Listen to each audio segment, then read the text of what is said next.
Di sebuah desa terpencil, ada sebuah rumah tua yang dikenal oleh penduduk sekitar sebagai tempat angker. Rumah itu sudah lama ditinggalkan, namun setiap malam ada suara langkah kaki yang terdengar di dalamnya.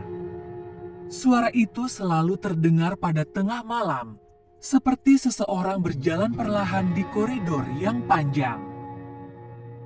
Suatu malam, seorang pemuda bernama Dika memutuskan untuk mengungkap misteri rumah itu. Ia sudah mendengar cerita-cerita aneh sejak kecil, namun penasaran mendorongnya untuk menjelajahinya sendiri.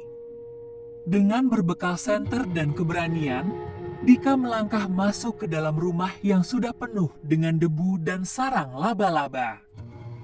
Pintu berdiri tertutup, dan suara langkah kaki yang biasa terdengar tiba-tiba berhenti. Dika menelan ludah, merasakan udara yang semakin berat. Ia berjalan menyusuri koridor yang gelap, sementara senter di tangannya hanya menyinari beberapa inci ke depan. Suara langkah kaki itu kembali terdengar, kali ini lebih jelas, seperti ada seseorang yang berjalan mendekat. Namun, ketika Dika menoleh, tidak ada siapa-siapa di belakangnya. Hanya ada bayangan samar yang bergerak cepat di ujung koridor. Terkejut, Dika melanjutkan langkahnya dengan cepat.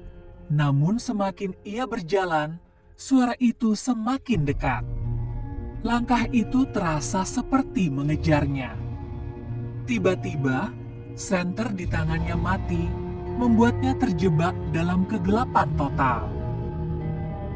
Tanpa bisa melihat apapun, Dika mendengar suara napas berat di telinganya. Sesaat kemudian, suara langkah kaki berhenti tepat di belakangnya. Dengan hati berdebar, Dika mencoba berbalik, namun tidak ada seorang pun. Ketika ia berbalik untuk berlari, sebuah suara lirih terdengar di telinganya.